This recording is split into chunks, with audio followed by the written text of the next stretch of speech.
que las entidades biológicas, ¿qué cosas son? Agrupación de moléculas, pero muy complejas, ¿no? Que tienen la capacidad de metabolizar, que tienen la autonomía para autoensamblarse. La otra característica es la característica de la reproducción. La reproducción tiene que ver con la autoperpetuidad. ¿Por qué auto? Porque un organismo mismo puede formar nuevos organismos. A veces por unión de dos, ¿no? Cuando hay reproducción sexual. La finalidad es asegurar la continuidad de la vida, es asegurar la continuidad de la especie y la continuidad también de los genes. ¿Cuál es la única forma de que los genes se transmitan a la siguiente generación? Mediante la reproducción. Cuando tú tengas tus hijos, vas a transmitirle tus genes.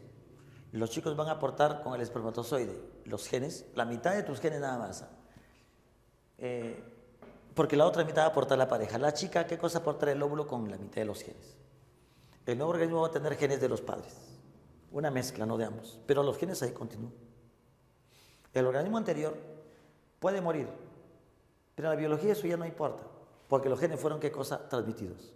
Lo que busca es asegurar la continuación del ciclo de la vida. Y se vuelve a formar, y nacerá, y crecerá, madurará, y se reproducirá. Algunos seres sí tienen pues hijos, nietos, como los humanos, ¿no? Pero no siempre es así. ¿Has escuchado el caso de los salmones? Los salmones son peces que viven en el mar. Cuando llega la madurez sexual, el salmón remonta el río. Contra la gravedad, sube el río. Muchos mueren en el intento, lógicamente. Otros son comidos por los osos, ¿no? Una vez que llegan allá donde nace el río, desovan, ¿sí? Liberan sus óvulos, los machos los espermatozoides y mueren. Ellos tienen fecundación externa, es decir, en el agua no más liberan. Una vez que liberan el óvulo, mueren. Mueren así de sencillo. Hay a veces esperando, ¿no? La comida para poder alimentarse los peces que mueren. Pero ya los huevitos fueron liberados. Hay cientos de huevos. ¿Qué cientos? Miles. ¿Qué miles? Millones de huevos. Se van madurando. El río arrastra los huevos. Los lleva. Y eclosionan, se rompen cuando están en las orillas del mar. Ahí nacen los nuevos pececitos. ¿Y dónde vuelven? Al mar. Para hacer lo mismo. Viven un tiempo, crecen bien bonito, y cuando llegan a la madurez sexual, de nuevo, regresan al río y vuelven a desovar, y así se repite el ciclo. Son los que gozan de la vida, no. Llegan, maduran, vuelven al río, mueren, y tienen sus hijos. Y los hijos continúan el ciclo. Increíble, ¿no? Hay ciertos animales, ¿no? Ciertas especies de pulpos, cuya hembra pone muchos huevos, ¿no? Cientos de huevos, y ella se pone encima, ¿no? Y cuando los huevitos eclosionan, las crías se alimentan de los tejidos de la madre. Ella muere. Literalmente da la vida por sus hijos, ¿no? Los hijos continúan el ciclo. Complicado, ¿no? Esa es la reproducción. O sea, no siempre los seres están por ahí, tienen sus parejas, y no. Eso pasa con los humanos. En los otros seres sí. El humano sí se después el lujo, ¿no? De tener sus hijos, nietos, bisnietos, tataranietos. Imagínate, tener varias generaciones. Pero ya es un asunto ya de diferente, no por el humano mismo. En los otros seres no es así definitivamente. Hay dos formas generales de reproducción, que vamos a mencionártelas de manera muy general. La reproducción asexual y la reproducción sexual. En la asexual es una forma simple, la asexual, la más primitiva. La primera reproducción que existió en la naturaleza fue la asexual. Las primeras bacterias que existieron hace más de 3.000 millones de años hacían reproducción asexual. Simple, rápida. Hay bacterias que en condiciones óptimas se dividen cada 20 minutos. Por ejemplo, Escherichia coli, que vive en nuestro intestino grueso, se multiplica pero rapidísimo. Crece, se reproduce, crece, rapidísimo. Gastan energía, pero no tanta como la forma sexual. Gastan energía. Se necesita una sola célula progenitora, un solo progenitor. Un organismo que da dos o más, formando clones. ¿Qué cosas son clones? Copias idénticas. Por eso la reproducción asexual también se le conoce como clonación. No me refiero a la clonación artificial, ¿no? Que Hay personas que a veces confunden el término clonación y solo se refieren a la artificial, a la clonación de la oveja Dolly, pero esa es una formación artificial. La clonación es natural. Basta que tú agarres una rama de una planta y la plantes ahí en un lugar y le agregas raíz y sale otra planta, has clonado a la planta. El geranio, ¿no? Tú le cortas un fragmento del geranio y lo siembres y sale otro geranio. Esa forma es asexual, estás clonando, aunque no lo creas. Esa es la clonación, ¿no? Forma clones, no produce variabilidad entonces. Entonces los seres van a ser ¿qué? Iguales. De hecho, sí hay variaciones, pero no por la reproducción, sino porque hay una alta tasa de mutaciones.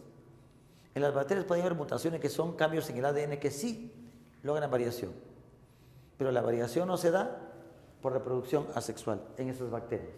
Mira, hay muchos casos de reproducción asexual. Te menciono un par de ejemplos, ¿no? La fisión binaria de una ameba. Una ameba es un protozoario, un organismo unicelular.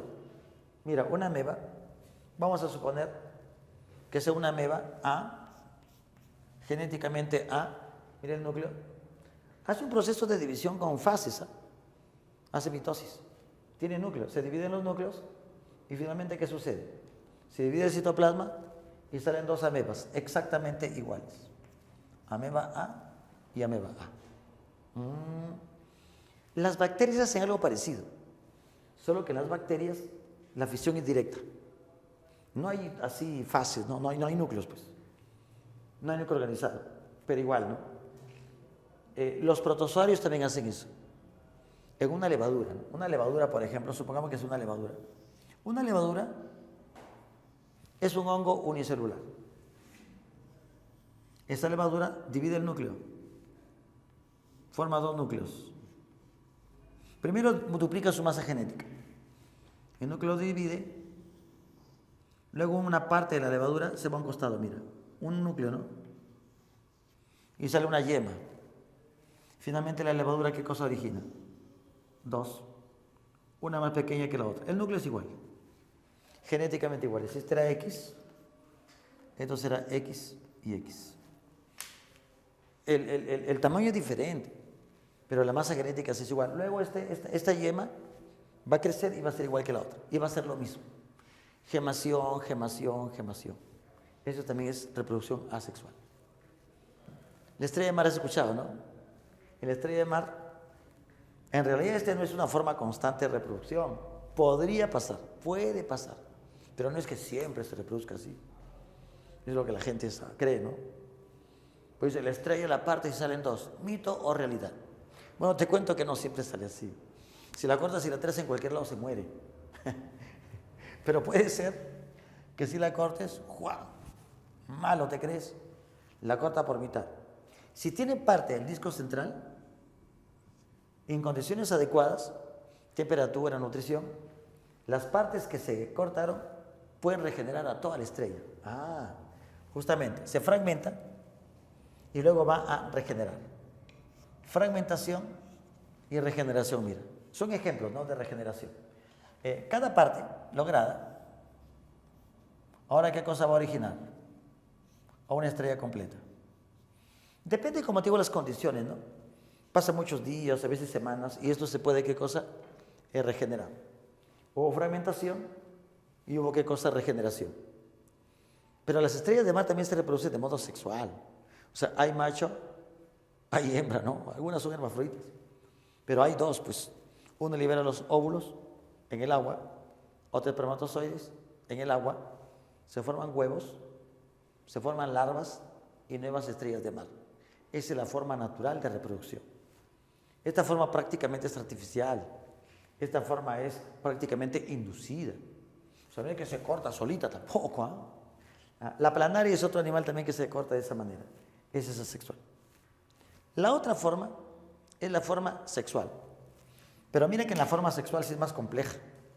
En la forma sexual necesita mucho más tiempo y también mucho más energía. Requiere más tiempo y energía. Recuerda que en la reproducción asexual de un solo progenitor salen dos, ahí nomás. Pero en la sexual, al necesitar dos, puede haber incluso lucha en el intento de reproducirse. No es que la hembra ya se reproduce con el macho porque es un macho. A veces rehúsa. Entonces el macho tiene que hacer pues ya estrategias de reproducción. Incluso viene otro macho, también se quiere aparear. ¿Y qué cosa hay? Pleito, pues, hay competencia. Entonces se pelean, algunos hasta la muerte, otros no.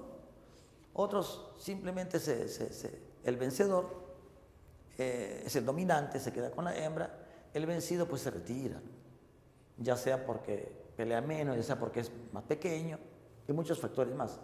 Entonces digamos, esa competencia hace que se gaste ¿qué? Mucha energía. ¿Qué te parece? Acá se necesitan dos progenitores, macho y hembra. En la mayoría de los casos, a menos que sea hermafrodita. Hay gusanos hermafroditas como las tenias, ¿no? No todos los seres son hermafroditas. Las tenias son gusanos como la solitaria, ¿no? Que puede autofecundarse, así que necesita un individuo. O las plantas, ¿no? Un árbol, en sus flores, tiene los elementos sexuales machos y hembras. Es hermafrodita también. Pero acá estamos considerando lo más común. Dos progenitores, dos gametos. Gameto masculino y gameto femenino.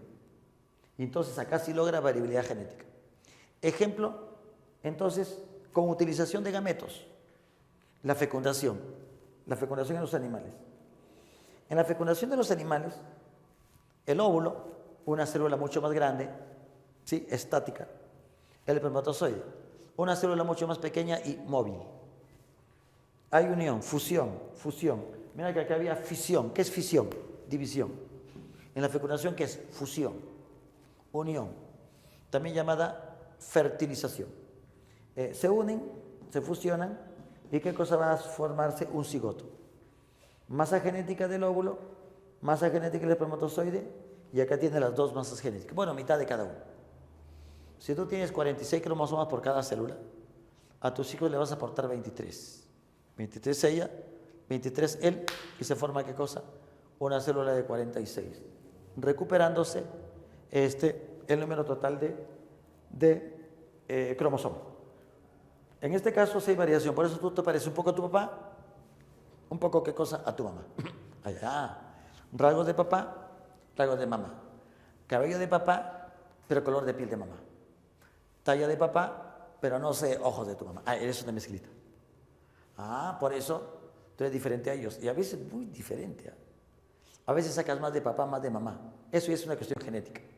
Hay genes dominantes, hay genes recesivos. Y así, entonces. Entonces, así rapidito, en la asexual, un progenitor, sexual, dos. En la asexual no intervienen gametos, en la sexual sí intervienen gametos. En la asexual no logra variabilidad, en la sexual sí logra variabilidad. Ejemplo de asexual, fisión binaria de la ameba, gemación de la levadura, fragmentación y regeneración en animales. Ejemplo de reproducción sexual, la fecundación con gametos diferentes. Más grande el óvulo, más pequeño el espermatozoide. Ese caso de gametos se llama heterogamia por los óvulos distintos. Formándose un ser diferente tanto a papá como a mamá, porque va a tener ¿qué cosa? La masa genética de los dos. Promoviendo además el proceso de evolución y de adquisición de complejidad.